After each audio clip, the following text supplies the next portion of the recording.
Welcome to Quick Stop F1. My name is Nasser and you could have been anywhere in the world, but you're here with us. We appreciate that. And it is the Azerbaijan Grand Prix weekend. They're blasting around Baku as we say goodbye to Europe for the season in this round of the F1 World Championship. And before we get into 5 things that we need to look out for, before we go to this weekend, make sure, like this video, subscribe to the channel, all of them things there. And now, let's get into it, because we're going to talk about Ferrari, we're going to talk about engines, we're going to talk about Isack Hadjar. But before we get into that, let's talk about these boring-ass McLarens. Oh my God. So, McLaren potentially could win the championship this weekend. I think if they ever won 2, they'll probably finish. Look, let me tell you now, I'm not the permutations guy, okay? I've told you before, I'll tell you again. If you're looking for numbers, analysis, not for me, it won't be for you. Let me just tell you that these men over in Woking have a chance to win the Constructors' title this weekend. Do you know how insane that is? Like, other teams should be ashamed of themselves. They should be ashamed of themselves.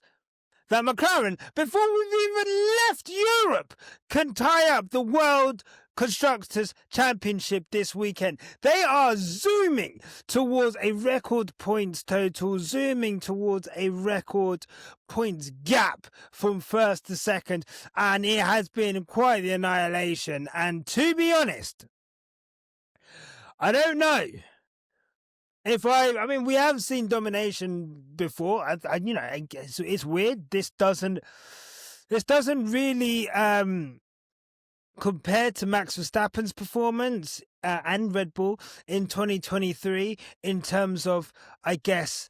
I mean, maybe it does. Who else has won this season? I mean, really and truly. I mean, Max has won this season. I don't think Charles Leclerc hasn't won. Lewis Hamilton's won a sprint race.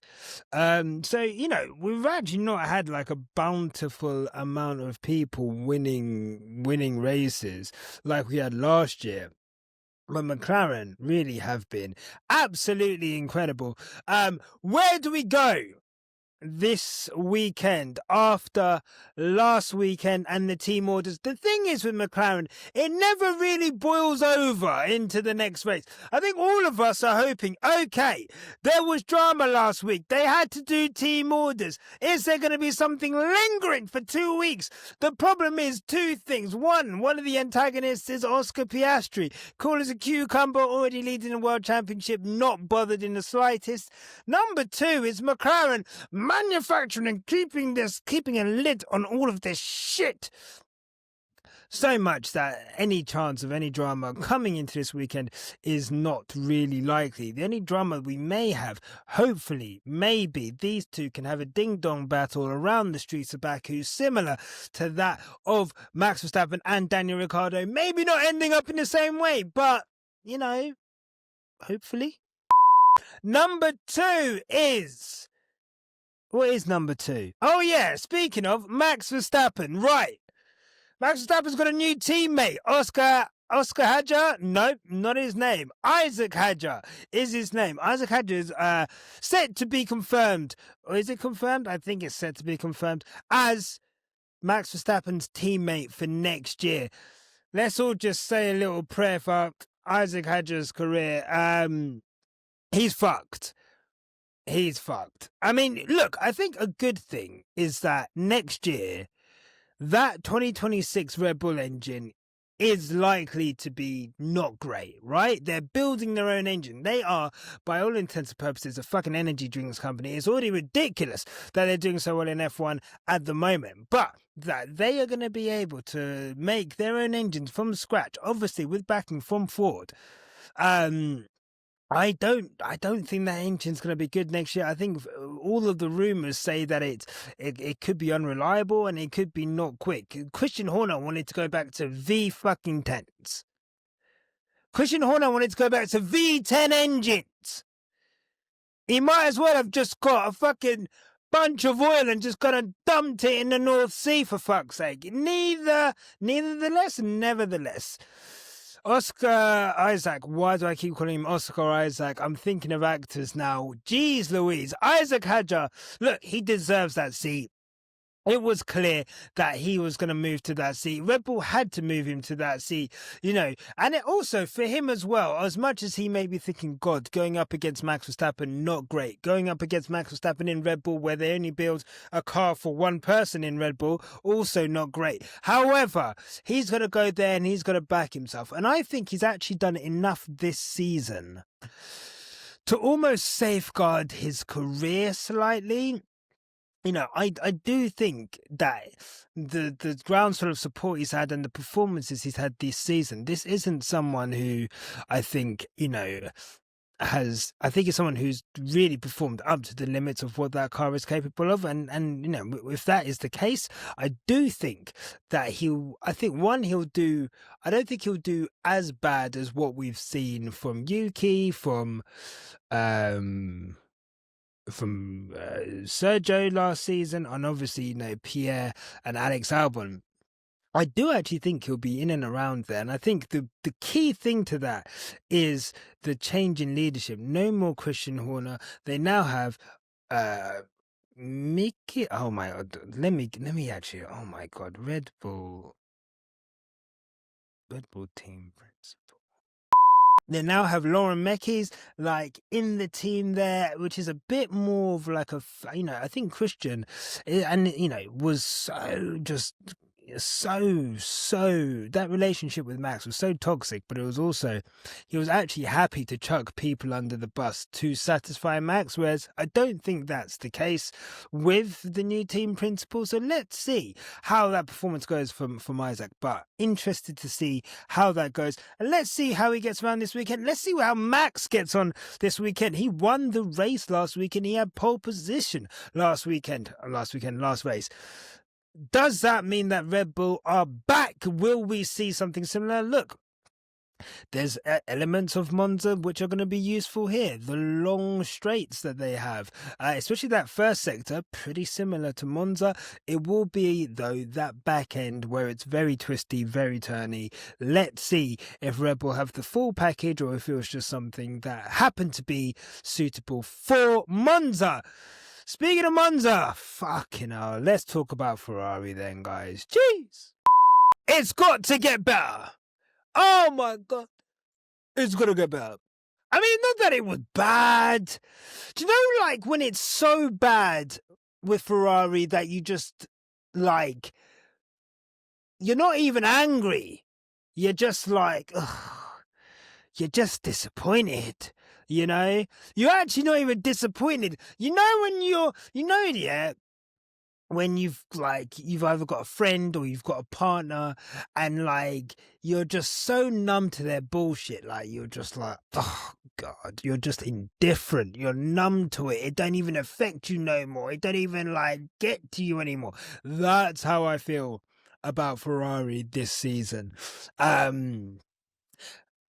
I think what we're looking for is, look, Charles Leclerc has been on pole position for the last 4 races here, including the sprint races as well. So the thing is, there's been 0 wins. Now, is Charles Leclerc likely to win this weekend, or Lewis Hamilton likely to win this weekend, if the last 4 seasons, when Ferrari were a lot better than they are now, Charles Leclerc has managed to get a pole position and he didn't win?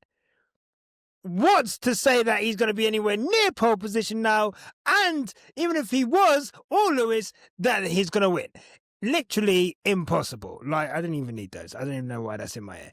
So I think for me, what's needed is, I just want to see a podium. Obviously, a Lewis Hamilton podium would be great. I think that qualifying pace has been really close to Charles over the last few races. What's going to be interesting is, obviously, Monza, very short lap. Obviously, the gap would be, I think it was around a 10th.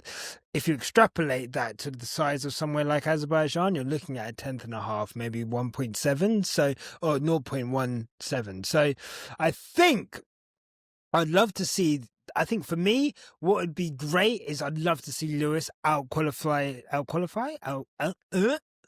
I'd love to see Lewis out-qualify Charles Leclerc this race, and I think I'd love to see what that looks like. Can he, this race pace that we've seen from Lewis on occasion, can he get that to the level of, staying ahead of Charles and beating Charles in that sense, and maybe even challenging for those podium places behind the two McLarens? And I think that's something that Ferrari probably, in terms of this season, will want to do as we get towards the back end of this season. It literally finishes in less than 2 months, guys. 3 months, sorry, less than 3 months it finishes this season. Oof. So let's see how that goes. Number 4 is I've got a little political story. So obviously we all know that there was the two engineers from Ferrari who went to Audi, obviously pinched by Mattia Binotto.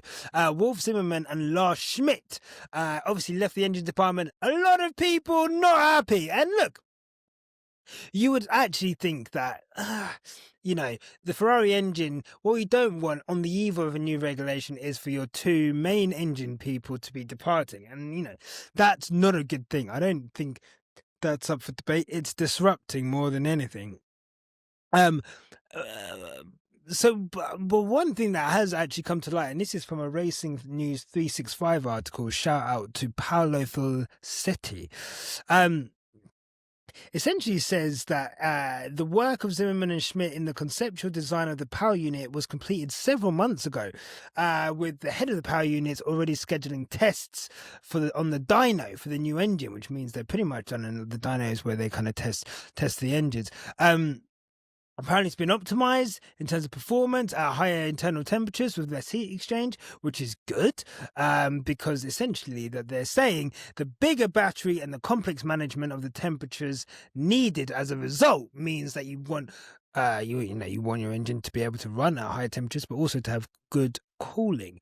Now, the market for engineers, they say, is right. People are moving from team to team, and I think it's not an exclusive thing. Although Mercedes have denied that people have moved from there to Ferrari, apparently some engineers specializing in electrical performance management are leaving Mercedes. So, I think with Ferrari, everything is massive news. Everything's big news. Oh my God. Especially now. It reminds me of Arsenal. Everything's just like doom and gloom. But it's not such a bad thing. What's an interesting thing from this article is actually that everyone knows, or what we know is, or we keep getting fed that the Mercedes engine is the closest engine, is the quickest engine. What they're saying here is, in this article from Racing News 365, is that essentially a strong paddock rumor in recent months is that Mercedes is set to enjoy the advantage, whilst it's also strategically circulated that Ferrari was well behind its rivals on the project. This created a strong disincentive for engineers of interest to the Scuderia to move to Maranello, but it's all part of a political game being played, one which has been unfolding for at least a year between the top teams. The idea is mad. F1, and I think this is the great thing about F1. Like, it's not just the racing; it's the politics behind the scene. Real Housewives of Formula One, essentially, is the political way that this sport works. So let's see how that goes, and whether there's more people that depart from Mercedes to Ferrari. The last thing to look out for this weekend, let me tell you now. I think this weekend's going to be an absolute fucking snooze fest. I'm telling you now. Baku is living off the reputation of like 2 or 3 good races. I'll give him to you.